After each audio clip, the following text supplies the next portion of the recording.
주님께서 여러분과 함께 요한이 전한 거룩한 복음입니다. 그때 예수님께서 말씀하셨다. 나는 착한 목자다.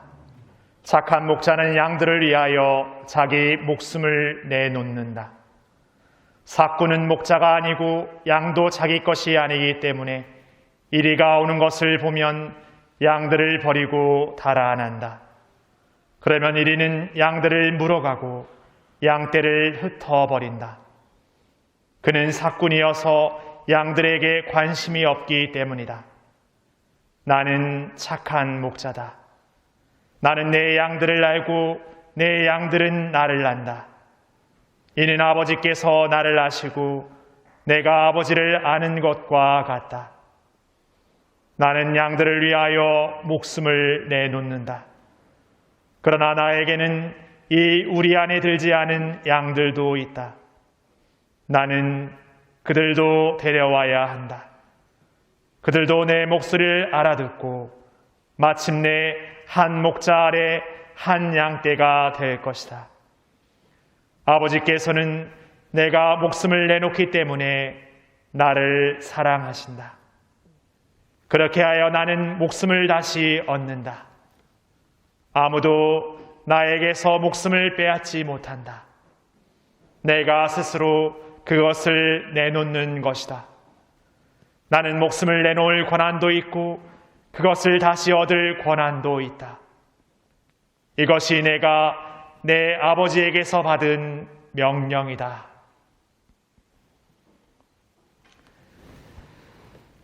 주님의 말씀입니다.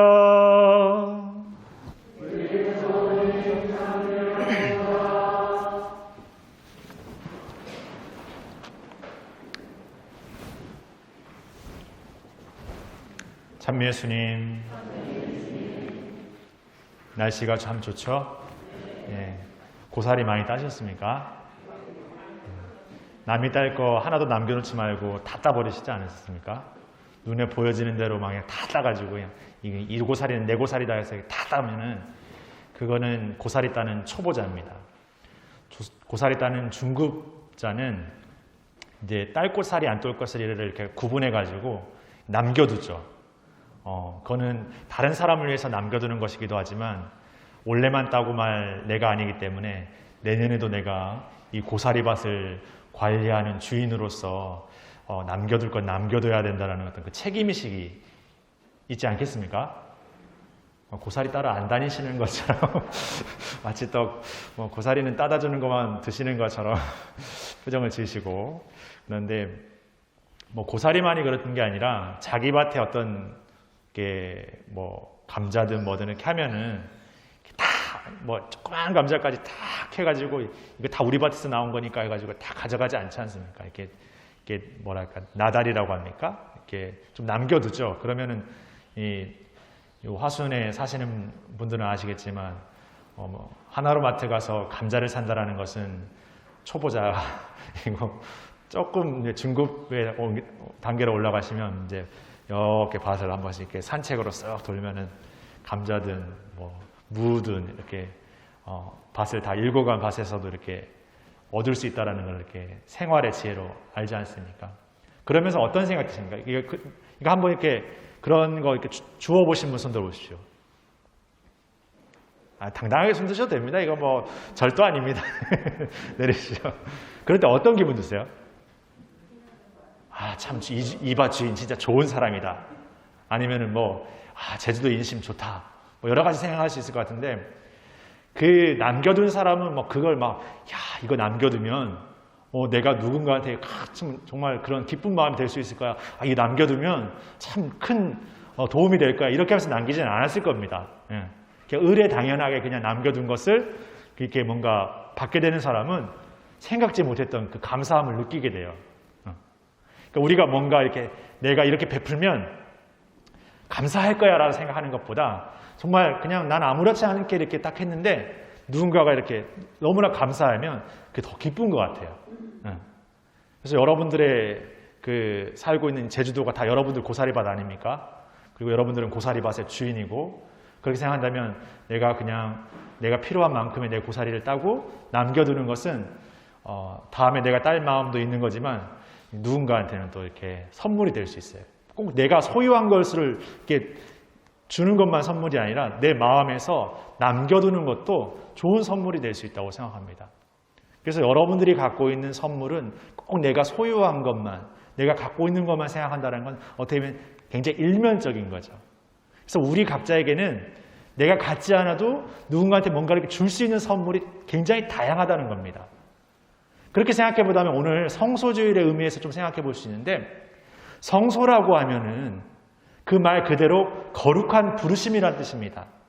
거룩한 부르심이라고 말하면 오늘 성소주일에 특별히 우리가 기억하는 성소자들, 사제가 된 성직자들이나 수도자가 된 수도자들이나 아니면 그 길을 걷고자 하는 예비 성소자들, 그런 모든 사람들에 대해서 어떻게 좀 더 생각해 볼 수도 있지만, 우리 각자 한 사람 한 사람이 또 나름대로 하느님 안에서 그 부르심, 그 성소를 받았습니다. 아까 앞서 말씀드린 것처럼 성소라고 하면 거룩한 부르심이라고 말했는데, 한번 생각해 보십시오.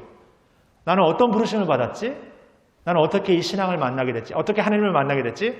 각자 한번 생각해 보시면 정말 다양합니다. 다양하다 못해 어떤 부르심은 너무 엉뚱합니다. 예전에 신학교 다닐 때 신부님들 얘기 들어보면 자기는 어릴 때 사제관 신부님이 너무 맛있는 거를 드셔가지고 나도 사제가 되면 맛있는 거 마음껏 먹을 수 있을 거다 생각해서 신학교 갔다고 합니다.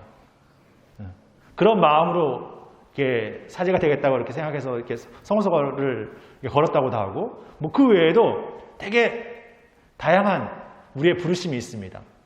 근데 아까 말씀드린 대로 그 부르심이 그냥 하나님에 대한 부르심의 전부라고 말할 수는 없겠지만, 그 시작과 그 순간은 되게 엉뚱할 수도 있고 되게 사소할 수도 있는 거죠. 그리고 내 부르심이 사소하고 엉뚱하고 어쩌면 보잘것 없어도 그 하나하나의 면면을 잘 들여다보면 그 자체로 보물이고 정말 나만의 어떤 특별한 부르심이라는 걸 우리가 생각해 볼 수 있습니다. 사실 우리는 뭔가 나에게 이루어지는 것은 굉장히 변변치 않고 저 사람이나 다 일어나는 일이 나에게 일어나는 것이라고 생각하는 경우가 있습니다. 마치 나에게 일어나면 이건 다 누구에게나 일어나는 일이고 어떤 사람에게만 일어나는 것이 특별한 것이라고 생각하는 경우가 있습니다. 아니면 반대로 나에게 일어나는 것은 굉장히 특별한 거고 저 사람들에게 일어나는 것은 다 누구에게나 일어나는 것이라고 이렇게 이분법적으로 그렇게 생각해 볼 수도 있을 것 같습니다. 근데 어느 것이든 간에 되게 편협적인 거죠. 어느 것이든 간에 굉장히 단편적인 겁니다. 그러니까 우리 각자가 하느님으로부터 불리움받고 있다는 그 섭리를 우리의 인간적인 생각과 지혜와 어떤 판단의 것이 50점, 100점, 70점 이렇게 매긴다는 건 그건 우리의 생각일 뿐인 것이죠. 성경에 부르심을 받은 많은 사람들, 그리고 그분을 따랐던 많은 사도들, 그 예수님의 제자가 됐던 많은 사람들의 그 부르심 하나하나가 굉장히 어떤 특별하고 굉장히 대단하고 그러지 않았습니다. 분명 어떤 부르심은 놀라우리만치 정말 기적 같고 신비롭고 대단했던 부르심도 있었지만 어떤 부르심은 굉장히 우리의 어떤 그냥 일반적인, 그것도 부르심이야 라고 말할 만큼 사소한 그런 부르심도 있었다는 거죠. 그런데 그것은 어떤 부르심들입니까? 그냥 우리가 들어 알고 있는 부르심입니다. 성인전에 펼쳐서 이 성인 대단하다, 이렇게도 하느님이 부르시는구나, 이렇게 신비롭게 이분을 이끄시는구나, 그건 단편적인 겁니다. 어떻게 보면 그 삶의 그 사람의 입장이고 그 사람의 삶이 되어보면 그 부르심만이 그 삶의 전부가 될 수는 없는 것이죠. 이는 당연한 얘기 아니겠습니까? 내 삶의 어떤 것을 가지고 저 사람 이런 사람이더라 이렇게 말하면 그게 저의 전부라고 감히 말할 수 있습니까? 그건 저의 어떤 단면을 보고 그 사람이 본 것을 얘기하는 것이죠. 내 삶을 지켜보면서도 내 스스로의 내 삶도 내가 다 알지 못할지언정인데 내가 누구의 삶을 어떻다라고 말한다는 건 벌써 틀려버린 것이죠. 그러니까 우리가 부르심을 이야기하고 우리가 부르심 받고 있다는 것을 말한다는 것은 비교하거나 뭔가 평가하는 것이 아니라 내가 하느님으로부터 불리움 받고 있다는 것이 중요합니다. 불리움 받았다는 것이 중요합니다. 그리고 그 불리움을 나는 어떻게 여겼느냐. 대단한 부르심을 받았다 하더라도 그것을 그냥 가볍게 여기고 사소하게 여기고 변변치 않게 여기고 그냥 치워버릴 수도 있습니다.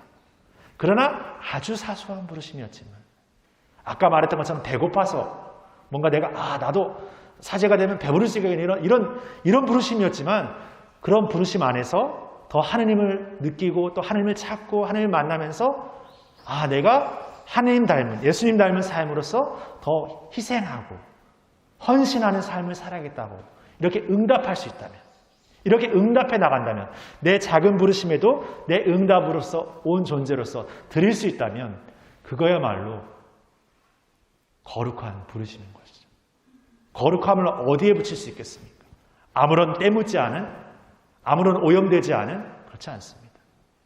때로는 때묻었고 때로는 오염되고 때로는 부족하고 때로는 모자란 부르심의 어떤 그 순간에도 이 부르심이 우리의 인간적인 판단과 어떤 것의 부르심이 아니라 그분이 우리를 부르신다는 것. 그것을 느끼고 기억하고 체험하고 응답할 수 있는 우리가 되는 것. 그것이 바로 우리의 신앙의 삶입니다. 그러기 위해서 우리의 생각과 우리의 능력과 우리의 자격으로 살아가는 것이 아니라 끊임없이 그분께서 주시는 은총 안에서 새로운 기도로서 응답하면서 매일매일이 그 부르심에 응답하는 삶이라는 것을 기억하면서 매일 다시 시작하는 거죠. 매일 다시 사랑하는 겁니다. 매일 다시 용서하는 겁니다. 매일 다시 새롭게 시작하는 것이죠.